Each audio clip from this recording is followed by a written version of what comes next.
এই দুনিয়ার মানুষ রকেট বিভিন্ন জিনিস তৈরি করে তারা চন্দ্রের দেশে গিয়েছেন। আর আমার নবী, আপনার নবী, যেই যুগে রকেট নাই, প্লেন নাই, বিমান নাই, কোনো কিছু নাই, এই পৃথিবী থেকে আমার নবীর মর্যাদা কত! উনাকে সাইয়্যিদুল আম্বিয়া উপাধি দিয়েছেন, নবীগণের সর্দার বানিয়েছেন। এই পৃথিবী থেকে প্রথম আকাশটার দূরত্ব হলো 500 বছরের দূরত্ব পরিমাণ। এই প্রথম আকাশের উপরে আরেকটা স্তর, মোটা পুর আকাশ আছে, সেটা 500 বছরের দূরত্ব পরিমাণ। এর উপরে আরেকটা মহাশূন্য আছে 500 বছরের দূরত্ব পরিমাণ। এর উপরে আরেকটা আকাশ আছে 500 বছর দূরত্ব পরিমাণ। এর উপরে আরেকটা মহাশূন্য আছে 500 বছর দূরত্ব পরিমাণ। এরকম 7টা মহাশূন্য আর 7টা কি স্তরের আকাশ। এই সপ্তম আকাশ ভেদ করে 50,000 বছরের পানির স্তর ভেদ করে এরপরে আরশে আজিমে আল্লাহর সঙ্গে সরাসরি সাক্ষাৎ করেছেন। কন্যা সুবহানাল্লাহ। দুনিয়ার কোনো বিজ্ঞানের ক্ষমতা নাই, বিজ্ঞানীর ক্ষমতা নাই এত বড় ঊর্ধ্বগমন করার। আমার নবী কেমন বিজ্ঞানী বানিয়ে আল্লাহ পাঠিয়েছেন। কন্যা সুবহানাল্লাহ। আমি একটু ব্যাখ্যা দিলে বুঝবেন। আল্লাহর নবী বলেছেন, এই ধনাশী গ্রামের জমিন থেকে নিয়ে ওই যে প্রথম আকাশটা দেখা যায়, এটা হলো 500 বছরের দূরত্ব পরিমাণ। বলেন কত বছরের দূরত্ব? এটা নবীজির কথা, কিন্তু ফুকায়ে কেরাম এই দূরত্বটাকে তারা অঙ্ক করে বের করেছেন। তারা বলেছেন, একজন ব্যক্তি স্বাভাবিকভাবে যদি হাঁটে, অতি আস্তে আস্তেও না, আবার দৌড়ায়াও না, মাঝামাঝি যদি হাঁটে, প্রতিদিন 16 মাইল হাঁটতে পারে। এই জন্য ফেকার মাসালা হলো 348 মাইল। 3 দিন 3 রাত যদি কোনো ব্যক্তি সফর করে, ওই লোকটাকে শরীয়তের পরিভাষায় মুসাফির বলে। আর 3 দিন 3 রাতে 48 মাইল হাঁটা যায়, তাহলে বোঝা গেল একদিনে 16 মাইল হাঁটা যায়। এবার একদিনে যদি 16 মাইল হাঁটে, 1কে 30 দিয়া গুণ দিলে গুণফল দাঁড়াবে 480 মাইল। তাহলে 1 মাসে 480 মাইল হাঁটা যাবে। আবার 480কে যদি 12 দিয়ে গুণ দেন, গুণফল দাঁড়াবে 5760 মাইল। তাহলে বোঝা গেল 1 বছরে 5760 মাইল হাঁটা যায়। এবার এখান থেকে যদি 500 বছরের দূরত্ব হয়, তাহলে 5760কে যদি 500 দিয়া গুণ দেন, গুণফল দাঁড়াবে 28,80,000 মাইল। অতএব বোঝা গেল এই নবীনগরের ধনাশী গ্রামের জমিন থেকে ওই যে প্রথম আকাশটা দেখা যায়, ওই আকাশটার মাঝামাঝি যে মহাশূন্য আছে, ফাঁকা জায়গা আছে, আল্লাহর নবীর হাদিস অনুযায়ী বোঝা যায় 28,80,000 মাইল। কন্যা সুবহানাল্লাহ। 28,80,000 মাইল। এবার নবীজি বলেছেন, এই 28,80,000 মাইল এটাই হাদিসের ভাষায় 500 বছরের রাস্তা। কিন্তু এটা কেমনে হেঁটে হেঁটে গেলে না দৌড়ায়া গেলে, এইটা নবীজি বলে নাই। শুধুমাত্র বলেছেন 500 বছরের দূরত্ব পরিমাণ। ফুকায়ে কেরাম উদ্ঘাটন করেছেন 28,80,000 মাইল। তবে কেমনে গেলে তা ব্যাখ্যা করা হয় নাই। এবার বিজ্ঞানীগণ বলেন, তারা বলেছেন এই পৃথিবী থেকে 9,30,00,000 মাইল দূরে এই সূর্যটা অবস্থান করে। এই সূর্য থেকে আরো কোটি কোটি গুণ আরো উপরে তারকাগুলি অবস্থান করে। কন্যা সুবহানাল্লাহ। বিজ্ঞানীগণ বলেন, এই পৃথিবী গ্রহ থেকে 13 লক্ষ গুণ বড় সূর্য, সূর্য থেকে আরো হাজার হাজার গুণ বড় এক একটা তারকা। কিন্তু এত বড় হওয়ার পরেও আমাদের জমিন থেকে সূর্যটাকে ফুটবল আকারের দেখা যায়। কারণ কি? বেশি দূরে হওয়ার কারণে। যত বড়ই হোক না কেন, দূরে হইলে তাকে ছোট দেখা যায়। সূর্য থেকে আরো বড় এক একটা তারকা, এই তারকাগুলি আরো উপরে দূরে হওয়ার কারণে সূর্য থেকে আরো ছোট দেখা যায়। এবার শুনেন, বিজ্ঞানীগণ বলেন এই যে তারকাগুলি, এই তারকাগুলি থেকে প্রতি সেকেন্ডে 1,86,000 গতিমাইল বেগে আলোক রশ্মি এই পৃথিবীর মধ্যে আসতে থাকে। এত গতি সম্পন্ন হওয়ার পরেও এক একটা তারকা থেকে পৃথিবীতে 82 গ্রামের উঠানে, দেওয়ালে, চালে, গাছে, জমিনে ওই আলোর ছোঁয়া পৌঁছতে পৌঁছতে লাগতে বিজ্ঞানীরা বলে কমের পক্ষে 15 লক্ষ বছর সময় লাগে। আল্লাহু আকবার। এটা আমাদের কথা না, বই পুস্তকের বিজ্ঞানীদের কথা বললাম। এবার শুনেন, আমার আল্লাহ বলেছেন কোরআনের মধ্যে, ওয়াকুল্লুম ফি ফালাকি ইয়াসবাহুন। সূরাত ইয়াসিনের মধ্যে আল্লাহ বলেন এই যে চন্দ্র, সূর্য, গ্রহ, নক্ষত্র, গ্যালাক্সি, তারকাগুলি, এই সবগুলি ফালাকের ভিতরে এই প্রথম আকাশটার নিচে আমাদের নবীনগর 82 জমিনের উপরে মাঝামাঝি যে ফাঁকা জায়গা আছে, মহাশূন্য আছে, আল্লাহ বলেন ওয়াকুল্লুন, এই প্রত্যেকটাই ফালাকুন, এই মহাশূন্যের ভিতরে ইয়াসবাহুন, যার যার আপন কক্ষপথে ঘুরপাক খাচ্ছে। কন্যা সুবহানাল্লাহ। আমি বুঝাইতে চাইলাম, ওই যে প্রথম আকাশটা দেখা যায়, আল্লাহ বলেছেন ওয়াবানাইনা ফাওকাকুম সাবআন শিদাদা। আল্লাহ বলেন ওয়াবানাইনা, আমি সৃষ্টি করেছি, ফাওকাকুম, তোমাদের মাথার উপরে, সাবআন শিদাদা, 7টি স্তর স্তরে আকাশ, শক্ত শক্ত প্রাচীর, 7টি স্তরে স্তরে আকাশ আমি আল্লাহ সৃষ্টি করেছি। আমি বুঝাইতে চাইলাম, ওই যে শক্ত 7টি আকাশের প্রথম আকাশ দেখা যায় উপরে, ওই আকাশটার নিচে 82 জমিনের উপরে মাঝামাঝি যে ফাঁকা জায়গা আছে, এর ভিতরেই আপন আপন কক্ষপথে, সূর্যে সূর্যের পথে, চন্দ্র চন্দ্রের পথে, তারকাগুলির পথে একটা আরেকটার সঙ্গে কোনো টাক্কর লাগে না। আল্লাহ কুরআনে বলেন প্রত্যেকটা আপন আপন কক্ষপথে ঘুরপাক খাচ্ছে। এখন বুঝার বিষয় হলো, ওই আকাশটার নিচে তারকাগুলি আছে, তারকা থেকে প্রতি সেকেন্ডে 1,86,000 গতিমাইল বেগে পৃথিবীতে আসে। এত গতি হওয়ার পরেও 15 লক্ষ বছর সময় লাগে আমাদের এই জমিনে আসতে আসতে। এর দ্বারা কি বোঝা গেল, আমাদের 82 জমিন আর ওই যে উপরে প্রথম আকাশটা, এটা কি অতি কাছে না দূরে? কিতা বুঝলেন ব্যাখ্যা, কাছে না দূরে? এখন এবার শুনেন, আল্লাহু আকবার। আমার নবীকে একটু চিনেন, কেমন নবী?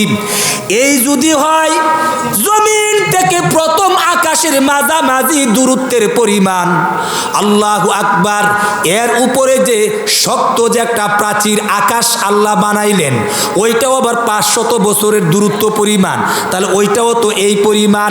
ওই প্রথম আকাশটার উপরে আবার একটা মহাশূন্য 500 বছরের, ওই মহাশূন্য পাড়ি দেওয়ার পরে দ্বিতীয় আরেকটা আকাশ, দ্বিতীয় আকাশের উপরে আরেকটা মহাশূন্য, আরেকটা মহাশূন্যের উপরে আরেকটা আকাশ, এইরকম 7টি আকাশ আর 7টি জমিন স্তরে স্তরে আল্লাহ সৃষ্টি করেছেন। এর উপরে আল্লাহ পাক 50,000 বছর একটা মহাশূন্য রেখেছেন। এর উপরে আল্লাহ পাক একটা পানির সাগর রেখেছেন। বুখারীর হাদিস, নবীজি বলেছেন সাগরটা কত বড় হবে, এক একটা সাগরের এক একটা ঢেউ এত বড় উঁচু হবে, তরঙ্গমালাগুলি এই দুনিয়ার জমিন থেকে প্রথম আকাশের দূরত্ব পরিমাণ। কন্যা সুবহানাল্লাহ। যেই সাগর যত গভীর তার ঢেউ তত উঁচা হয়। আপনি চিন্তা করেন, আমাদের এই জমিন থেকে নিয়ে প্রথম আকাশটার দূরত্ব একটু আগে বুঝাইলাম, এই যদি হয় এক একটা তরঙ্গমালা ঢেউর উচ্চতা, সাগরটা কি তা গভীর নাকি গভীর না? আরো জোরে বলেন, গভীর নাকি গভীর না?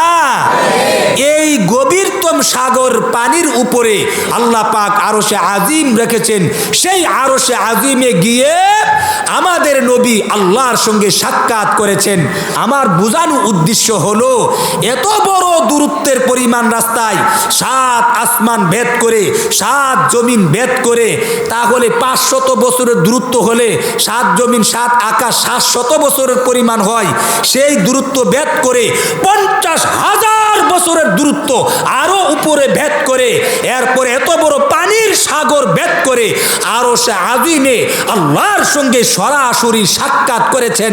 করার পরে আবার দুনিয়াতে এসেছেন। কন্যা সুবহানাল্লাহ।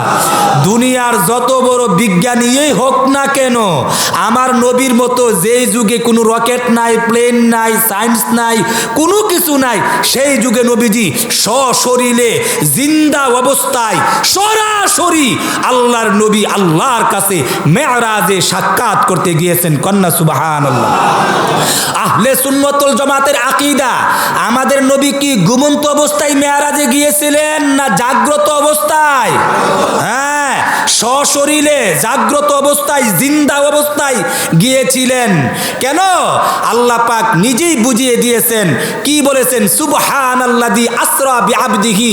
সুবহান, আল্লাহ নিজেই বলেছেন, তোমাদের যুক্তির গুড়া দৌড়াইলে কিয়ামতের আগ পর্যন্ত তোমাদের যুক্তিয়ে ধরবে না। এত বড় সাগর, এত বড় আসমান, এত বড় দূরত্বের পরিমাণ কেমনে গেল, এই কেমনে গেল চিন্তা করতে থাকবে, তোমাদের যুক্তি ধরবে না। এই যুক্তি ধরবে না বিদায় আল্লাহ বলেছেন সুবহান, তোমার আল্লাহ পুত পবিত্র। কন্যা সুবহানাল্লাহ। অর্থাৎ আল্লাহ উনাকে এই সব কিছুর মাধ্যম ছাড়া নিতে না পারাটা, এটা আল্লাহর জন্য অক্ষমতা, আর নিতে পারাটা এটা হলো আল্লাহর জন্য সক্ষমতা। অতএব আল্লাহ বলছেন যুক্তিয়ে ধরবে না, সুবহান শব্দ বলে দিয়ে আল্লাহ বুঝিয়ে দিয়েছেন আল্লাহ সমস্ত অক্ষমতা থেকে পুত পবিত্র। আমি আল্লাহ নিয়েছি, মেনে নেওয়ার নামই ঈমান, না মানলেই কি বেঈমান। কথা ঠিক না বেঠি? আমার ভাইয়েরা, যত বড় বিজ্ঞানী হোক না কেন, আমাদের নবীর মতো এত বড় বিজ্ঞানী কি পৃথিবীতে কেউ হয়েছে? কিয়ামতের আগ পর্যন্ত হতে পারবে? আমরা তো সেই নবীর উম্মত। এই জন্য আমার ভাইয়েরা, কোরআনের মধ্যে আল্লাহ যা কিছু দিয়েছেন এই সবগুলি হলো বিজ্ঞানসম্মত, বাস্তবসম্মত। আমি কয়েকটা উদাহরণ দিলে বুঝবেন। যেমন মনে করেন, আমাদের সৃষ্টির অস্তিত্ব নিয়ে একটু চিন্তা করেন। আজ থেকে ১৫০০ বছর পূর্বে কোরআন নাজিল হয়েছে।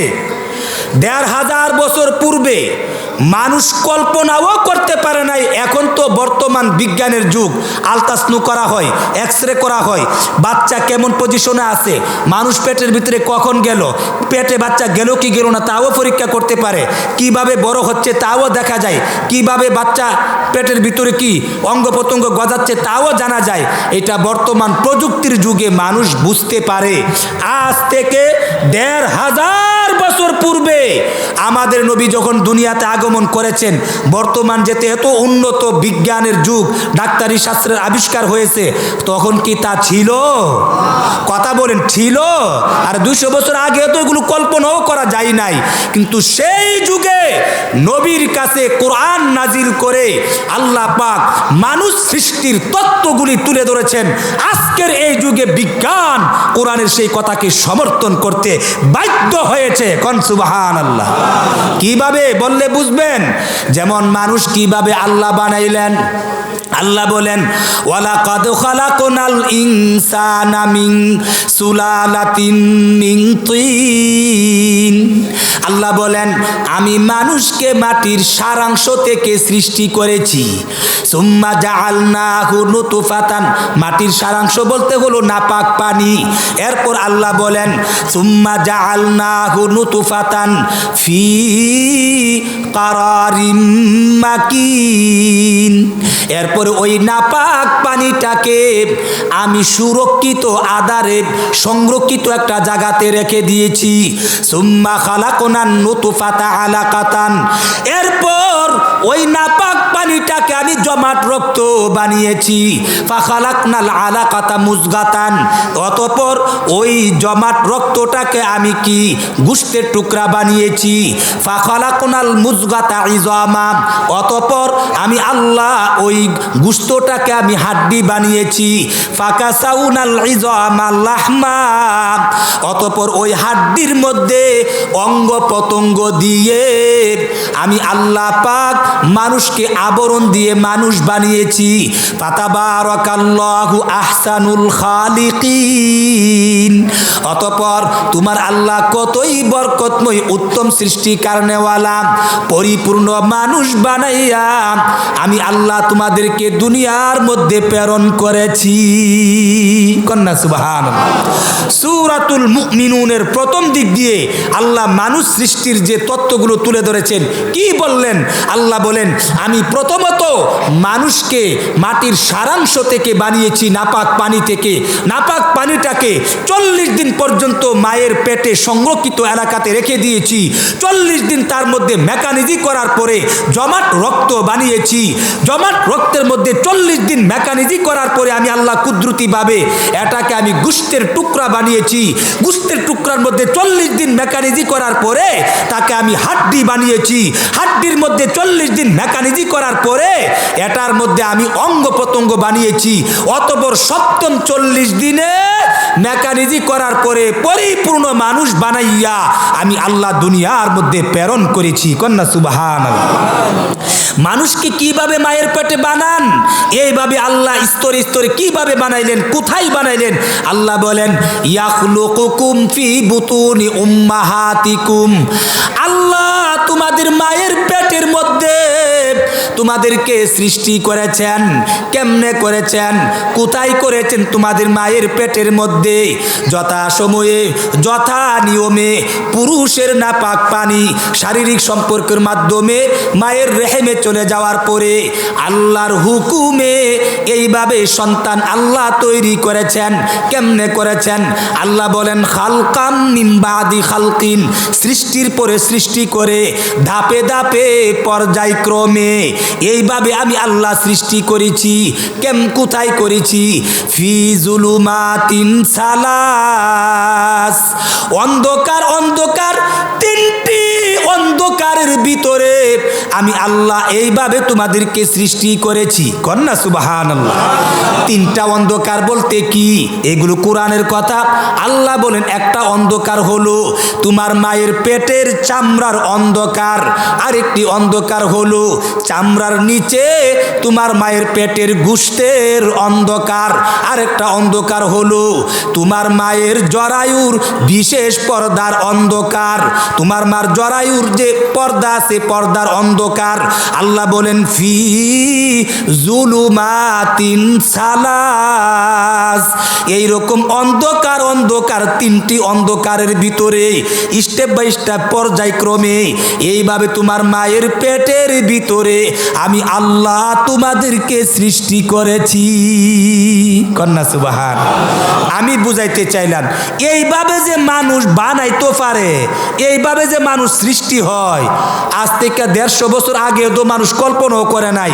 1500 বছর পূর্বে কোরআনে আল্লাহ এইভাবে সিস্টেম বলে দিয়েছেন। আজকের যুগে আলট্রা এক্সরে এবং ডাক্তারি শাস্ত্র আল্লাহ যেইভাবে বলেছেন তারা পরীক্ষা নিরীক্ষার মাধ্যমে বাস্তবে প্র্যাকটিক্যালে তারা স্বচক্ষে দেখতে পাচ্ছেন আল্লাহর কোরআন যা বলেছে সত্যি এইভাবে কি মানুষ কি সৃষ্টি হচ্ছে। কন্যা সুবহানাল্লাহ। তাহলে কোরআন কি বিজ্ঞানময় হলো কি হলো না? আরো জুড়ে বলেন কোরআনের কথাটা বিজ্ঞানের সাথে বাস্তব খাপে খাপ বিজ্ঞানময় হলো কি হলো না? এই কোরআন বিজ্ঞানময় কোরআন।